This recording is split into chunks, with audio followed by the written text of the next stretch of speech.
لیکن اس سے پہلے ایک دو چیزیں، چونکہ اب ذوالحجہ 1446 ہجری شروع ہونے والا ہے، تو ایک دو اناؤنسمنٹس کرنا آج ہی ضروری ہیں، ورنہ ٹائملی اگر اسے اناؤنس نہ کیا تو آپ کے لیے کوئی فائدہ مند نہیں ہوگی۔ اس میں سے پہلی چیز جو ہے وہ یوم عرفہ کا روزہ ہے۔ صحیح مسلم میں حدیث ہے کہ میں اللہ سے امید کرتا ہوں کہ یوم عرفہ یعنی 9 ذوالحجہ کا روزہ جو ہے وہ 2 سال کے گناہوں کا کفارہ بن جائے گا۔ آپ علیہ السلام کی سنت تھی، یہ روزہ آپ رکھا کرتے تھے، صحابہ کرام کو بھی ترغیب دلایا کرتے تھے۔ اکثر لوگ پوچھ رہے ہوتے ہیں کہ یہ 9 ذوالحجہ جو ہے وہ آپ نے سعودی عرب کا دیکھنا ہے یا پاکستان کا؟ بھائی پاکستان کا ہی دیکھنا ہے۔ سعودی عرب کا دیکھنا تو یہ پچھلے 30-40 سال کی گیم ہے۔ اس سے پہلے تو ہمیں پتہ ہی نہیں ہوتا تھا کہ سعودی عرب میں چاند کب نظر آیا ہے، چند دنوں کے بعد ہی پتہ چلتا تھا۔ اور اگر آپ شروع کے 1200-1300 سال دیکھیں تو یہاں تو کسی کو نہیں پتا ہوتا تھا کہ یوم عرفہ کب آنا ہے۔ تو یہ ریلیجن پوری دنیا کے لیے، صرف عرب کے لوگوں کے لیے نہیں ہے۔ تو یہ یوم عرفہ سے مراد 9 ذوالحجہ کا روزہ ہی ہے۔ ہم نے اپنے ملک کے اعتبار سے 9 ذوالحجہ کو یہ روزہ رکھنا ہے انشاءاللہ تعالی۔ باقی جو قربانی کرنے والے لوگ ہیں ان کے لیے ایک الگ سے حدیث ہے صحیح مسلم کے اندر کہ جن لوگوں کا ارادہ ہو قربانی کرنے کا اس مہینے میں، تو وہ پھر ذوالحجہ کا چاند نظر آنے سے لے کر قربانی ہونے تک اپنے جسم سے کوئی چیز ریموو نہیں کریں گے، نہ ناخن ریموو کریں گے، نہ غیر ضروری بال، نہ سر کے بال، کوئی چیز کھال سے ریموو آپ نے نہیں کرنی۔ یہ پروٹوکول ان کے لیے ہے جنہوں نے قربانی دینی ہے۔ ظاہر ہے اللہ تعالیٰ نے ایک اس حوالے سے اسے سنت ٹھہرایا ہے، یہ کوئی فرض نہیں ہے لیکن قربانی کرنے والوں کے لیے یہ سنت ہے۔ اور ظاہر ہے اس میں امپلائیڈ ہے کہ جو آپ کے گھر والے ہیں وہ بھی اس میں شامل ہیں، انہوں نے بھی اس کو فالو کرنا ہے سنت کے طور پر۔ جب آپ کی قربانی ہو جائے اس کے بعد آپ بال ریموو کر سکتے ہیں۔ صحیح مسلم میں ہی ایک اور حدیث ہے کہ نبی صلی اللہ علیہ وآلہ وسلم نے غیر ضروری بال جو ہیں یا ناخن کاٹنے کی جو مدت مقرر فرمائی ہے وہ 40 دن میں ایک دفعہ ہے۔ تو اب یہ ضروری نہیں ہے کہ آپ نے ہر جمعے یہ بال کاٹنے، 40 دن میں ایک دفعہ کاٹ لیے یا ناخن کاٹ لیے تو وہ کافی ہے۔ یہ نہ ہو کہ لوگوں کو ٹینشن ہو جائے کہ یہ تو 10 دن گزر جائیں گے، ہم تو ہر جمعے کو کاٹتے ہیں۔ تو 40 دن کی مدت مقرر کی گئی ہے، اس سے کم میں جس وقت بھی آپ کاٹ لیں گے تو سنت میں شمار ہوگا، اس سے زیادہ لیٹ کرنے کی اجازت نہیں ہے۔ اب وہ لوگ جو قربانی نہیں کریں گے یا ان کی استطاعت نہیں ہے تو ان کے لیے بھی ایک حدیث موجود ہے سنن نبی داؤد کے اندر، سنن نسائی کے اندر، دونوں بکس میں، کہ نبی صلی اللہ علیہ ہو رہا ہو تو اللہ تعالیٰ بچ سکتا ہے، میں اپنے والدین کی بخشش کے لیے دعا کرتا ہوں بالکل، اور دعا کرتا ہوں کہ وہ مجھ سے خوش ہو جائیں۔ آپ سے خوش ہوں گے جب آپ ان کے رشتہ داروں کے ساتھ اس نے سلوک کریں گے۔ ابو داؤد میں حدیث ہے ایک بندے کی ماں مر گئی، آپ نے فرمایا تیری خالہ زندہ ہے تو اس کے ساتھ اس نے سلوک کر، پلس یہ کہ دعا کریں۔ ابن ماجہ میں حدیث ہے کہ ایک شخص کے مرنے کے بعد اللہ تعالیٰ جنت میں اس کا ایک درجہ بلند کرتا ہے، تو پوچھتا ہے میں نے تو یہ عمل نہیں کیا تھا، تو بتایا جاتا ہے کہ تیرے بیٹے نے تیرے لیے استغفار کی تھی۔ صحیح مسلم میں حدیث ہے میت کو 3 ثواب پہنچتے ہیں، ایک تو اس نے اپنی زندگی میں نیکی کا کوئی کام کیا تھا، مرنے کے بعد ملے گا، دوسرا علم کی کوئی بات اس نے لکھی، وہ بھی ظاہر اس کی اس کو ملے گا، تیسرا نیک اولاد۔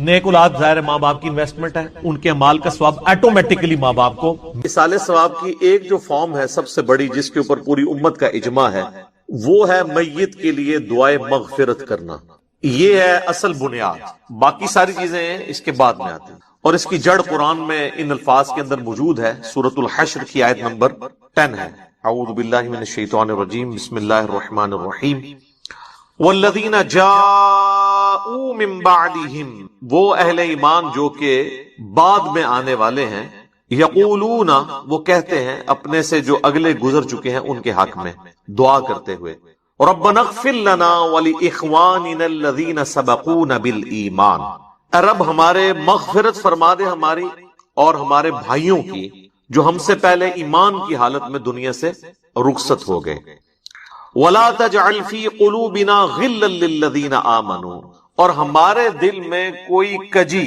کوئی ٹیڑھ پن، کوئی بغض و کینہ ان لوگوں کے بارے میں نہ رکھ جو مر چکے۔ ظاہر ہے جو مر چکا ہے وہ اپنے انجام کو پہنچ چکا ہے۔ صحیح بخاری میں حدیث ہے کہ مردوں کو گالی مت دو، وہ اپنے انجام کو پہنچ چکے ہیں، اچھے یا برے۔ ربنا انک رؤوف الرحیم، اے میرے رب بے شک، اے ہمارے رب بے شک تو بخشنے والا ہے، مہربان ہے۔ تو یہ اہل ایمان کو یہ بات سکھائی گئی ہے کہ ان کی یہ روش ہونی چاہیے کہ جو بھی ایمان کی حالت میں ان سے پہلے لوگ چلے گئے ان کے لیے دعائیں مغفرت کریں۔ اب یہ ایک الگ حقیقت ہے، تلخ کہ ایمان کی حالت میں ہمارے معاشرے کے اندر تو اسی کو سمجھا جاتا ہے جو آپ کے فرقے پہ مرا ہو، کیونکہ دوسرے فرقے پہ مر جائے تو وہ تو ایمان کی حالت میں مرا ہی نہیں ہے۔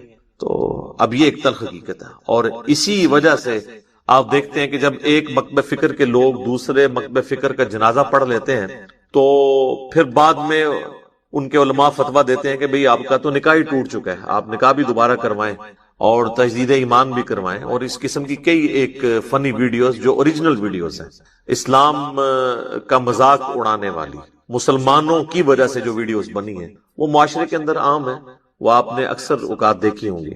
اب میرے بھائیو، یہ جو دعا کا معاملہ ہے یہ اللہ تعالیٰ نے ایسا اوبلیگیٹری رکھا ہے کہ ہماری جو اسلام کی بیسک ٹیچنگز ہیں ان کے اندر اس کو ایک ضروریات دین کے طور پر اللہ تعالیٰ نے ان چیزوں کو جاری فرما دیا، جیسا کہ صحیح بخاری اور صحیح مسلم کی متفق علیہ حدیث ہے کہ اللہ کے محبوب صلی اللہ علیہ وآلہ وسلم نے فرمایا کہ ایک مسلمان کے دوسرے مسلمان پہ 5 حقوق ہیں، جب وہ اس سے ملے تو اسے سلام کرے، یہ پہلا حق ہے۔ دوسرا حق، جب وہ بیمار ہو جائے اس کی عیادت کرے۔ تیسرا حق، جب وہ مر جائے تو اس کی نماز جنازہ پڑھے، تو ظاہر ہے نماز جنازہ میں دعا مانگے گا مرے ہوئے کے لیے۔ چوتھا حق، جب وہ دعوت دے تو اس کی دعوت کو قبول کرے۔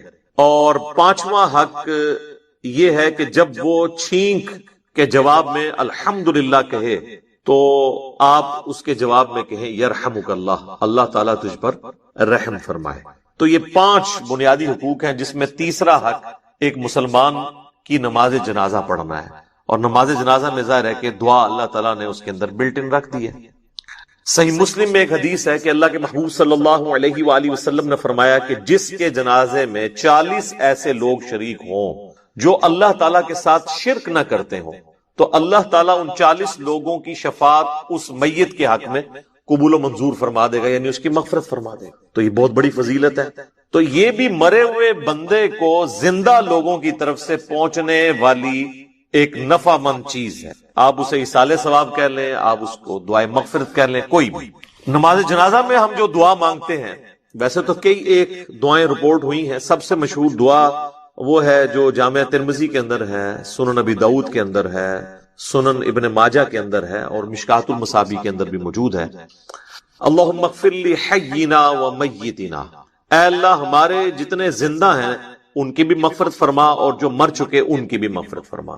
اللہم اغفر لی حینا و میتنا و شاہدنا و غائبنا، اور جتنے یہاں پہ موجود ہیں ان کی بھی، اور جو یہاں پر موجود نہیں ان کی بھی، وصغیرنا و کبیرنا، اور جتنے ہمارے چھوٹے ہیں اور جتنے ہمارے بڑے ہیں، وذکرنا و انثانا، اور جتنے مرد ہیں اور جتنی عورتیں ہیں۔ اللہم من احییتہ منا فاحیہ علی الاسلام، اے اللہ جب تک تو ہمیں زندہ رکھے تو اسلام پر زندہ رکھنا۔ ومن توفیتہ منا فتوفہ علی الایمان، اور جب ہمیں موت آئے تو ایمان کی حالت میں موت آئے، آمین۔ اچھا، مزے کی بات دیکھیں کہ اس میں میت کا ذکر صرف ایک دفعہ ہے، باقی سب زندوں کے لیے دعائیں ہیں۔ اور یہ جو جنازے کی ایکٹیویٹی بیسیکلی رکھی اس لیے گئی ہے کہ ایک تو آپ اپنے مسلمان بھائی کا حق پورا کریں گے، اور دوسرا آپ وہاں پہ جا کے اپنی موت کو یاد کریں، نہ کہ وہاں پہ بھی جا کے آپ واٹس ایپ میسیجز دیکھ رہے ہوں۔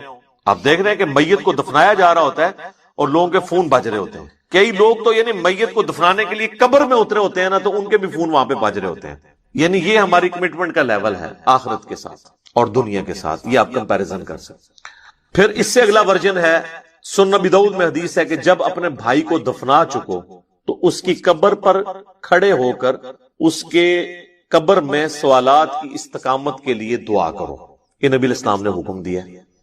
ایک تو ویسے ہمارے یہاں پہ عموماً لوگ نماز جنازہ کے بعد دعا مانگنا شروع کر، تو وہ تو کوئی ثابت نہیں ہے، وہ جس سنن نبی داؤد یا سنن نسائی کی حدیث کا سہارا لیتے ہیں وہ تو الفاظ ہی کچھ اور ہیں۔ وہ یہ کہ جب اپنے بھائی کے لیے جنازہ پڑھو تو خلوص سے اس کے لیے دعا مانگو، تو وہ یہ کہتے ہیں کہ جنازہ پڑھنے کے بعد مانگو، حالانکہ اس چیپٹر کی آپ ہیڈنگ دیکھ لیں، وہ جنازے کے اندر پڑھے جانے والی دعاؤں کا ذکر ہو رہا ہے۔ اور یہاں پہ کیا ہوتا ہے کہ ہمارے جو حنفی بھائی ہیں، بریلوی اور دیوبندی، ان کا جنازہ تو 1 منٹ کا بھی مشکل سے ہوتا ہے، اور بعد میں دعا جو ہے وہ 5 سے 10 منٹ کی ہو رہی ہوتی ہے۔ دیوبندی نہیں مانگتے، اور ان سے پوچھے کیوں نہیں مانگتے، وہ کہتے ہیں ثابت نہیں ہے۔ اور جب ان سے یہ پوچھیں کہ یہ جو فرض نماز کے بعد آپ اجتماعی دعا کرتے ہیں، ویسے تو اکیلے جو مرضی آپ کریں، یہ کہاں سے ثابت ہے؟ وہ کہتے ہیں یہ علماء نے جاری کی ہے تاکہ امت سے دعا اٹھ نہ جائے. تو کیا صرف دیوبندی علماء کو یہ حق حاصل ہے کہ وہ دین میں چیزیں خود سے انجیکٹ کریں گے؟ بریلویوں کو کوئی حق حاصل نہیں ہے. حقیقتاً تو دونوں کو کوئی حق حاصل نہیں. یہ دونوں نے ہی دین کے اندر اپنی طرف سے چیزیں داخل کر دی. اصل دعا جو ہے وہ قبرستان میں دفنانے کے بعد آپ نے قبر کے اوپر کھڑے ہو کر کرنی ہے. دفنانے کے دوران بھی ہے صحیح سند کے ساتھ. مشکات المصابیح کے اندر موجود ہے، کتب ستہ میں سے، یہ ابو داؤد ہے، یہ ترمذی کے ریفرنس ہے کہ آپ نے دفناتے ہوئے یعنی 3 مٹھیاں کم از کم مٹی کی بھر کے ڈالنی ہے قبر کے اوپر. بسم اللہ وعلی ملت رسول اللہ، اللہ کے نام سے شروع کرتا ہوں اور رسول اللہ کی ملت کے اوپر. تو یہ آپ نے پڑھ کے اس کے اوپر ڈالنی. پھر دفنانے کے بعد جب آپ نے دعا مانگنی ہے تو ظاہر ہاتھ اٹھا کے مانگنی ہے. یہ جو بعض لوگوں کو ایک مسئلہ ہو جاتا ہے کہ شاید قبر پہ اگر ہاتھ اٹھا کے دعا مانگی تو یہ کوئی شرک ہو جائے گا. شرک تو تب ہوگا جب آپ مردے سے مانگ رہے ہوں گے، آپ اللہ سے مانگ رہے ہیں. صحیح مسلم میں اوپر تلے کئی احادیث ہیں کہ نبی علیہ السلام نے بقیع غرقد قبرستان میں جا کر 3 دفعہ دعا کی ہاتھ اٹھا کر، اور 3 دفعہ پھر ہاتھوں کو واپس لے کے. تو یہ تو سنت ہے، اس میں کوئی حرج نہیں ہے. قبرستان میں بھی آپ ہاتھ اٹھا کے دعا کر سکتے ہیں. پھر قبرستان میں دفنانے کے بعد میت کے لیے دعا کرنا، اور پھر قبر کے اوپر اتنی دیر بیٹھنا کہ جتنی دیر ایک اونٹ کو نحر کر کے اس کا گوشت تقسیم کیا جائے. تو یہ صحیح مسلم کے اندر حضرت عمر ابن عاص کی وصیت ہے. انہوں نے اپنے بیٹے کو وصیت کی تھی کہ جب میں مر جاؤں میری قبر پہ اتنی دیر بیٹھے رہنا کہ جتنی دیر ایک اونٹ کو نحر کر کے اس کا گوشت تقسیم کیا جاتا ہے، یعنی 2 سے 2.5 گھنٹے، تاکہ میں اپنی قبر کے ساتھ مانوس ہوں اور تاکہ میں یہ جان لوں کہ میں نے اپنے رب کے آئے ہوئے فرشتوں کو کیا جواب دینا ہے. اب وہ اس لفظ کو بھی لوگ پکڑتے ہیں، وہ کہتے ہیں جان لوں کا مطلب یہ ہے کہ وہ باہر سے کوئی آواز لگائے گا. تو اگر آواز ہی لگانی ہوتی تو حضرت عمرو ابن عاص اپنے بیٹوں کو کہہ دیتے کہ بھئی تم نے جو ہے نا میری قبر پہ کھڑے ہو کے اذان دے دینی ہے تاکہ مجھے پتہ چل جائے. یہاں پہ لوگ دیتے ہیں نا اذان، پوچھے کہاں لکھی ہے، وہ کہتے ہیں منع کہاں ہے. تو اس اعتبار سے تو آپ دین میں جو مرضی داخل کر لیں. وہ تو میرے بھائی جنازے کی بھی اذان منع تو کہیں پہ نہیں ہے. ہم کیوں نہیں دیتے کہ نبی علیہ السلام نے نہیں دی. عیدین کی اذان نہیں ہوتی، منع تو کوئی نہیں ہے. وہ کہتے ہیں نہیں جی وہ بخاری مسلم میں حدیث ہے کہ نبی علیہ السلام عید کی اذان نہیں دیا کرتے تھے. سر یہ حدیث تو آپ کے کام کی نہیں ہے. آپ نے حدیث یہ دکھانی ہے کہ نبی علیہ السلام عید کی اذان سے منع فرمایا کرتے، نہیں دیا کرتے تھے. وہ آپ نہ بھی بتائیں، ہمیں پتا ہے کہ نہیں دیا کرتے تھے. نہیں تو بہت سارے کام بھی نہیں کیا کرتے تھے. نبی علیہ السلام کی 3 بیٹیاں آپ کی مبارک زندگی میں فوت ہوئی ہیں، آپ نے ان کو اپنے ہاتھوں سے دفنایا، آپ نے کسی کا تیجا 40واں نہیں کیا. جب ہم پوچھتے ہیں کہ وہ کہتے ہیں وہ منع تو کوئی نہیں نہ کیا. تو منع والا معاملہ یہ ہے میرے بھائی کہ جو کام دین کے اندر نہیں نبی علیہ السلام نے تعلیم فرمایا وہ انڈرسٹوڈ منع ہی تصور کیا. یہ ایک سینسٹیو ٹاپک ہے، میں اس کو اینڈ کے اوپر کنکلوڈ کروں گا. میں موضوع کو تلخ نہیں کرنا چاہتا اس طرف گفتگو لے جا کر. تو بہرحال آپ نے حضرت عمرو بن عاص کی جو صحیح مسلم کی حدیث ہے اس میں ان کی وصیت یہ ہے کہ آپ نے بیٹھنا ہے قبر پہ اتنی دیر، یعنی قبر کے ایگزیکٹ اوپر نہیں بیٹھنا، یعنی پاس بیٹھنا ہے. وہاں بیٹھ کے اللہ کا ذکر کریں، جو مرضی آپ کریں. تو اللہ تعالیٰ ذکر کی برکت سے مردے کے لیے، آپ کی دعاؤں کی برکت سے اس کے لیے آسانی پیدا کر دے گا. اور ظاہر ہے کہ یہ بھی اللہ کی مرضی ہے، زبردستی تو اللہ تعالیٰ کو کسی کی دعاؤں سے نہیں لگائی جا سکتی. وَلِعَوْذُ بِاللَّهِ تَعَالَى اللهم إني أعوذ بك من عذاب جهنم ومن عذاب القبر ومن فتنة المحيا والممات ومن شر فتنة المسيح الدجال. یہ دعا بخاری اور مسلم دونوں میں آئی ہے، اور نبی علیہ السلام حکم دیا کرتے تھے کہ نماز کے تشہد میں 4 چیزوں کے اگینسٹ اللہ تعالیٰ کی پناہ طلب کی جائے. اللہم انی اعوذ بک من عذاب جہنم ومن عذاب القبر ومن فتنة المحیا والممات من شر فتنة المسیح الدجال. اے اللہ میں جہنم کے عذاب سے تیری پناہ مانگتا ہوں، قبر کے عذاب سے تیری پناہ مانگتا ہوں، زندگی اور موت کے فتنے کے اگینسٹ تیری پناہ مانگتا ہوں، اور جھوٹے مسیح دجال مسیح کے فتنے سے تیری پناہ مانگتا ہوں. آمین. اچھا، دفنانے کے بعد اذان دینا بھی کوئی ثابت نہیں ہے، اور اس طریقے سے ہمارے دیوبند اور بریلوی حضرات جو ہے نا وہ میت کو دفنانے کے بعد نا سرہانے پہ کھڑے ہو کر نا سورۃ البقرہ کی شروع کی آیات تلاوت کرتے ہیں اور پاؤں والی سائڈ پہ سورۃ البقرہ کی آخری آیات تلاوت کرتے ہیں. یہ روایت موجود ہے، لیکن یہ روایت جو ہے فیبریکیٹڈ روایت ہے. یہ روایت شعب الایمان امام بیہقی کی کتاب میں ہے، مشکات المصابیح کے اندر موجود ہے، لیکن اس کے اندر ایوب نام کا ایک متروک راوی ہے، یعنی جس سے حدیثیں لینا محدثین نے چھوڑ دی، ریجیکٹڈ پرسنالٹی. تو یہ یعنی مردود قسم کے راویوں سے روایت کی گئی روایت ہے، اس کی کوئی اصل نہیں ہے۔ اصل چیز وہی ہے جو میں نے بیان کر دی ابو داؤد سے کہ آپ نے میت کے لیے دعا کرنی کہ اللہ تعالیٰ اسے قبر کے سوالات میں استقامت عطا فرما، اور قبر کے سوال جو ہیں وہ بخاری، مسلم، ابو داؤد، مسند احمد میں رپورٹ ہوئے ہیں، کچھ حصہ بخاری مسلم میں ہوا ہے، کچھ ابو داؤد میں، ترمذی میں، مسند احمد میں۔ پہلا سوال ہوگا مر ربو کا، تیرا رب کون ہے؟ دوسرا سوال ہوگا ما دینو کا، تیرا دین کیا ہے؟ تیسرا سوال ہوگا، ترمذی میں تو الفاظ ہیں من نبیو کا، تیرا نبی کون ہے؟ بخاری میں الفاظ ہیں ما کنت تقول فی حق ھذا الرجل، تو اس مرد کے بارے میں دنیا میں کیا کہا کرتا تھا، یا تو کیا کہے گا اس کے بارے میں؟ وہ کہتے ہیں جی نبی علیہ السلام کی شکل مبارک دکھائی جاتی ہے اور پوچھا جاتا ہے اس مرد کے بارے میں، تو یہ حاضر رجل، وہ کہتے ہیں حاضا کا مطلب تو ہے کہ وہاں پہ موجود ہوں گے۔ سر اگر حاضا کا مطلب وہاں پر موجود ہوں گے تو اس کے جواب میں یہ تو نہیں ہونا چاہیے ہوا محمد رسول اللہ، ہوا تو پھر جو ہے وہ تھرڈ پرسن کا صیغہ ہے، ہونا چاہیے حاضا محمد رسول اللہ۔ تو اس کا جو ایک طریق ہے مسند احمد اور سنن ابی داؤد میں، اس میں الفاظ ہیں اس مرد کے بارے میں تیرا کیا خیال ہے؟ الذی بعث فیکم، جس کو اللہ نے تم میں مبعوث کیا تھا نبی بنا کے۔ یہ نہیں کہ یہ جو قبر میں آپ کے سامنے آئے ہوئے ہیں یا کوئی قبر میں تصویر دکھائی جاتی ہے، یہ بالکل جھوٹی بات ہے۔ تو یہ 3 سوالات، اور ایک چوتھا سوال ہے جو میں نے ایکسپلور کیا تھا جس کی وجہ سے کافی ہنگامہ کھڑا ہوا کہ قبر میں 3 نہیں 4 سوال ہوں گے۔ وہ چوتھا سوال جو ہے وہ مؤمن کے لیے اور منافق کے لیے ڈیفرنٹ ہوتا ہے، وہ بخاری میں بھی ہے، سنن ابی داؤد کے اندر بھی۔ مؤمن جو ہے وہ تینوں سوالات کے جواب دیتا ہے تو فرشتے چوتھا سوال کرتے ہیں کہ تجھے کیسے پتا چلا؟ تو وہ کہتا ہے کہ میں نے اللہ کی کتاب پڑھی اور نبی علیہ السلام کے نبی ہونے کی تصدیق کی۔ تو اللہ کی کتاب اگر پڑھی نہیں ہوگی تو تصدیق کیسے کریں گے؟ یہ کتاب پڑھیں گے تو آپ تصدیق کریں گے۔ تو اور منافق کہتا ہے ہائی ہاتا لا ادری، ہائے افسوس مجھے کچھ پتا نہیں، مجھے کچھ پتا نہیں۔ تو فرشتے اس کو کہتے ہیں کہ تو نے خود پڑھ کر سیکھنے کی، سمجھنے کی کوشش کیوں نہیں کی، یا کسی ایسے شخص سے پڑھنے کی کوشش کیوں نہیں کی جسے ان چیزوں کا پتہ تھا؟ دونوں معنی درست ہیں۔ تو جب تک آپ خود اللہ کو سیریس نہیں لیں گے آپ سچائی تک پہنچ نہیں سکتے۔ تو اس لیے میں نے کہا تھا قبر میں 3 نہیں 4 سوال ہیں، اور چوتھا سوال جو ہے وہ تمام سوالات کی جان ہے۔ اگر زندگی میں پتہ چل جائے تو پہلے 3 سوالوں کا جواب کے لیے تیار ہونا آپ کے لیے آسان ہو جائے گا، ادروائز تو مشکل ہو جائے گا۔ بہرحال ایک ضمناً یہ بات تھی۔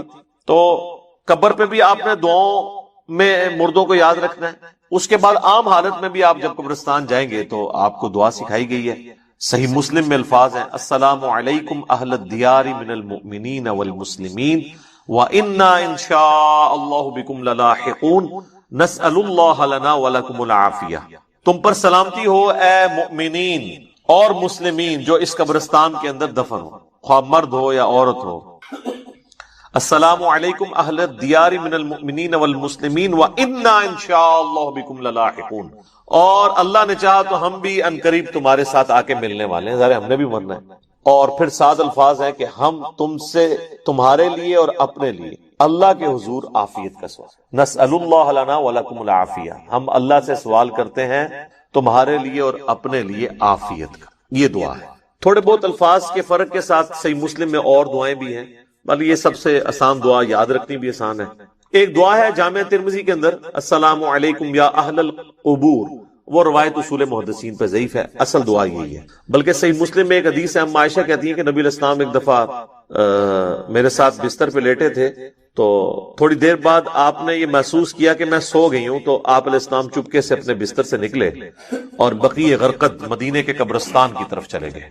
تو کہتی ہیں میں بھی نا جاسوسی کرنے کے لیے پیچھے کسی اور بیوی کے پاس نہ چلے گئے، میں بھی نکلی اور میں نے حضور علیہ السلام کو دیکھا کہ آپ بقیع قبرستان میں یوں ہاتھ اٹھا کے دعا کر رہے ہیں۔ 3 دفعہ آپ نے ہاتھ اٹھا کے دعا کی اور اپنے ہاتھوں کو واپس کیا۔ تو وہ کہتی ہے میں جلدی جلدی بھاگتی بھی واپس آئی، آ کے بستر پہ لیٹ گئی، اور یہ یعنی میں نے ایکٹ کرنے کی کوشش کی کہ میں تو یہاں سے گئی نہیں تھی، لیکن سانس پھولا ہوا تھا، سانس تو نہیں کو روک سکتا۔ وہ بزرگ ہیں جو 12 دن تک وضو روک کے رکھتے ہیں، تو چونکہ جھوٹ ہوتا ہے نا، تو کہتے ہیں کہ میرا سانس پھولا ہوا تھا۔ نبی علیہ السلام جب واپس آئے تو انہوں نے سیدہ عائشہ سے فرمایا کہ تم میرے پیچھے آئی تھی، اور اگر تم مجھے نہیں بتاؤ گی نا تو تمام غائب کا جاننے والا تو مجھے بتا ہی دے گا۔ علم غیب بھی کلیئر کر دیا حضور نے۔ آپ نے نہیں کہا کہ مجھے تو پتا ہے میں تو حاضر و ناظر ہوں، ان کا مجھے اللہ تو خبر دے دے گا، تو تم نے کیا گمان کیا اللہ اور اس کا رسول تمہارے ساتھ خیانت کریں گے، یعنی میں کسی اور بیوی کے پاس چلا گیا؟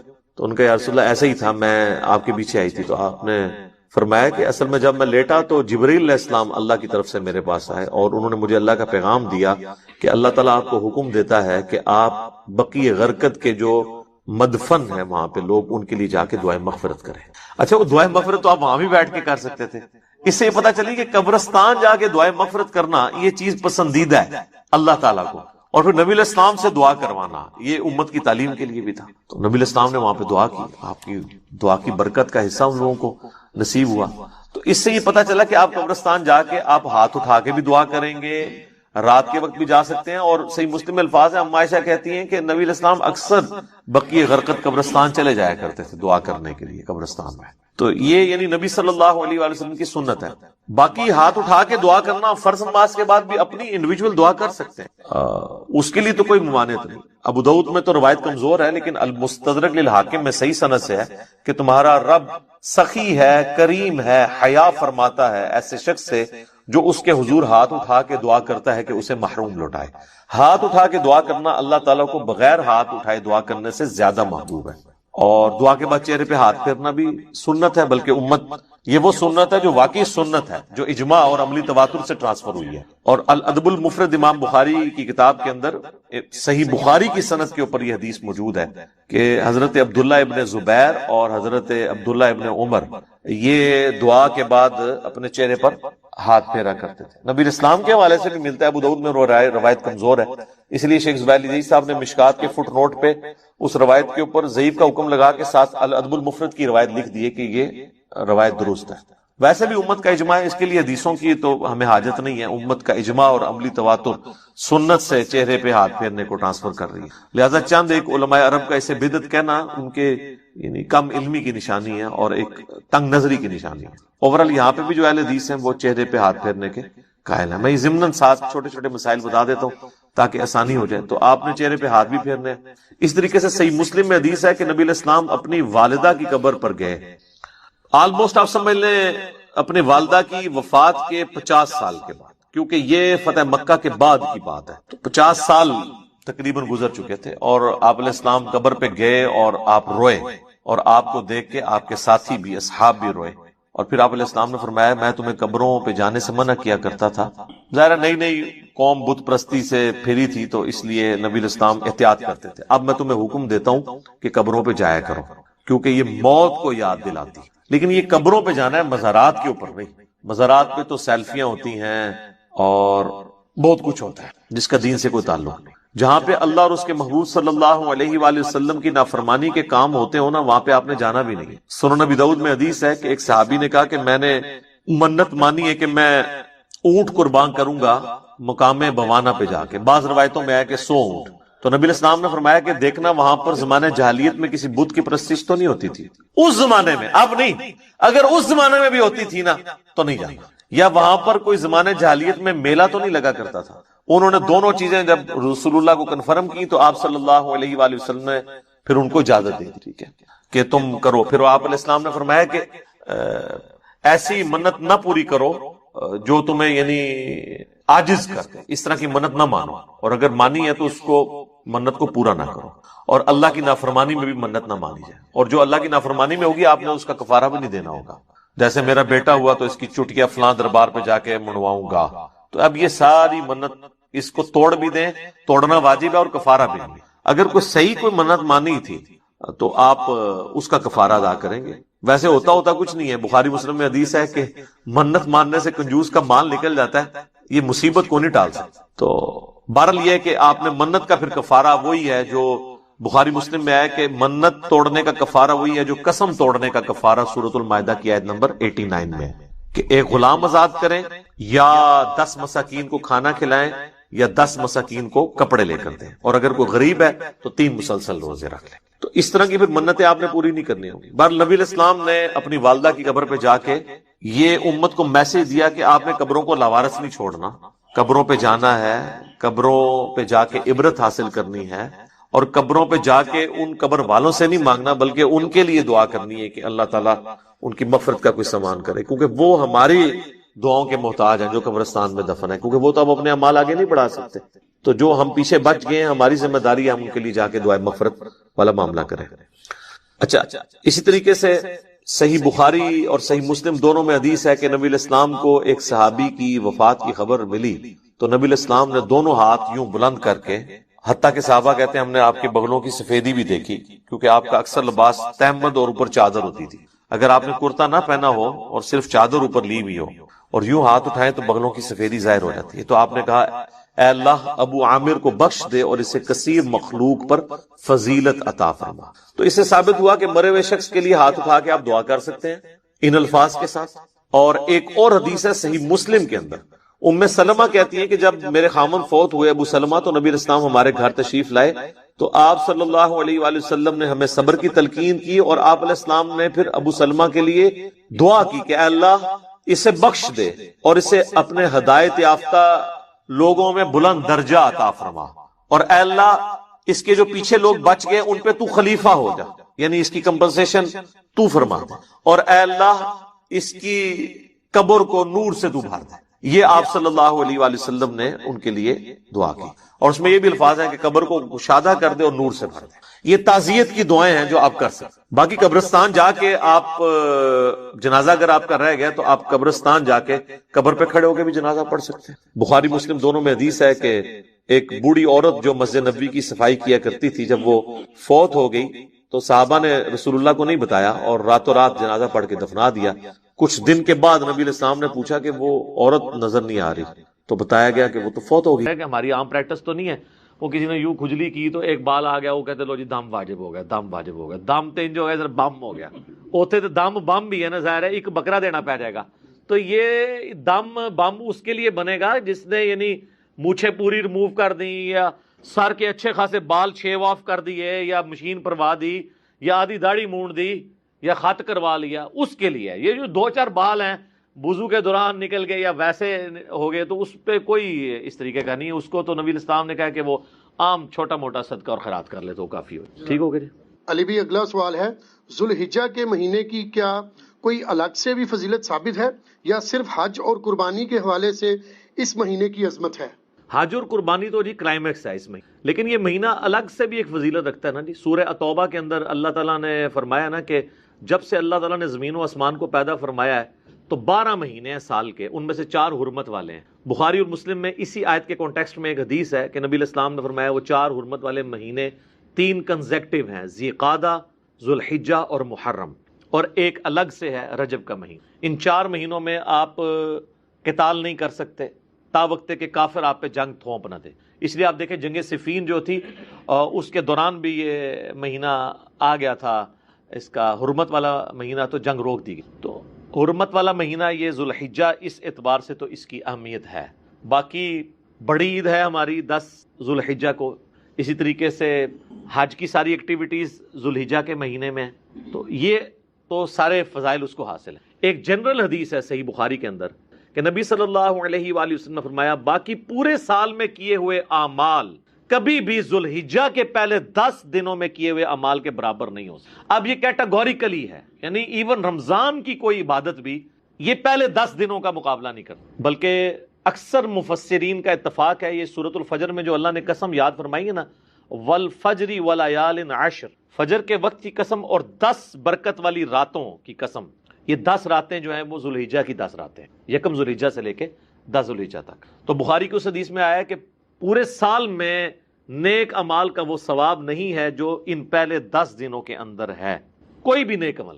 تو صحابہ نے کہا کہ کیا جہاد اور قتال بھی اگر کوئی شخص کرے باقی دنوں میں تو اس سے بھی یہ 10 دن کا عمل بڑھ جاتا ہے؟ تو آپ نے فرمایا کہ جہاد اور قتال سے بھی بڑھ کے ان 10 دنوں کے اندر عبادت کرنے کا ثواب ہے، سوائے ایک ایکسیپشن کے ساتھ کہ کوئی شخص اللہ کی راہ میں جہاد اور قتال کے لیے جائے اپنا مال اور جان لے کر، اور واپسی پہ نہ اس کی جان بچے نہ مال بچے، یعنی سب کچھ لٹا کے آ جائے نا ادر دین ذوالحجہ کے مہینے میں، تو وہ شخص ہی ذوالحجہ کے پہلے 10 دنوں میں کی ہوئی عبادت کو کے سے بڑھ سکتا ہے. باقی صرف قتال کرنے والا بھی نہیں پڑھ سکتا. کتنی بڑی فضیلت ہے. اور اسی حدیث کا ایک طریق مسند احمد میں ہے جس کی صحت کے اوپر اتفاق ہے لیکن